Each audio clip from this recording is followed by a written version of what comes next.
తెలంగాణ రాజకీయాల్లో మరోసారి అప్పుల లెక్కలు, అభివృద్ధిపై మాటల యుద్ధం తారాస్థాయికి చేరింది.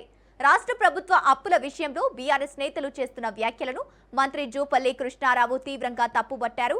వారు మాట్లాడుతున్నవన్నీ అబద్ధాలని, ప్రజలను పక్కదారి పట్టించేందుకే అనవసరమైన సవాళ్లు విసురుతున్నారని ఆయన మండిపడ్డారు.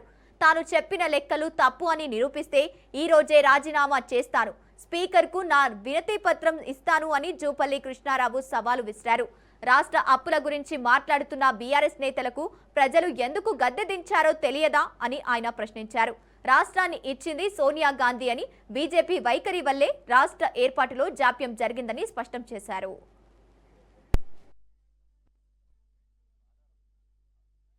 ఈ రోజున కేటీఆర్ ప్రెస్ మీట్ పెట్టి సుదీర్ఘంగా ప్రెస్ మీట్ పెట్టి పాడిందే పాడరా పాస్ పండ్ల దాసనం సామెత ఉంది. 10 ఏళ్ళు ఏం చేసిండ్రు, ఈ 2.5 ఏళ్ళకి వెళ్ళి మీరు ఏం చేస్తలేని కింద మళ్ళా ఎన్నిసార్లు మాట్లాడినా, ఎన్నిసార్లు చెప్పినా చెవిటోని చెవిలో శంఖ ఊదినట్టుగానే ఎన్నిసార్లు మాట్లాడినా మళ్ళీ అదే మాట్లాడుతున్నారు. ఏమంటాడు, 50% ఈ ప్రభుత్వ టర్మ్ అయిపోయింది, ఏం చేసిండ్రో చెప్పుకోలేకపోతుండ్రు అని మాట్లాడి. అంటే 5.5 సంవత్సరాల్లో 2.5 సంవత్సరాలు పూర్తయింది. ఈ 2.5 సంవత్సరాలు కాకుండా మళ్ళీ కూడా చెప్తా ఉన్నాం, ఈ వచ్చే 2.5 ఏళ్ళే కాకుండా ఇంకా వచ్చే 5 ఏళ్ళు కూడా 2.5 ఏళ్ళు ఉండవని గతంలో అందరం పదే చెప్తా ఉన్నాం. ఎందుకు చెప్తా ఉన్నాం, ఒక ఆధారం ఉంది. మా గౌరవ ముఖ్యమంత్రి 10 సార్లు చెప్పడం జరిగింది.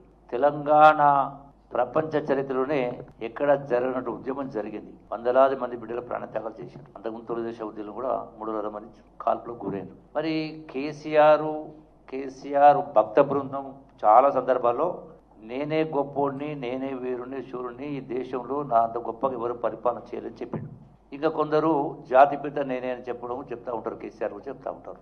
మరి ఇంత గొప్పగా పరిపాలన చేసి ఉంటే ఎందుకు మిమ్మల్ని ప్రభుత్వం గద్దె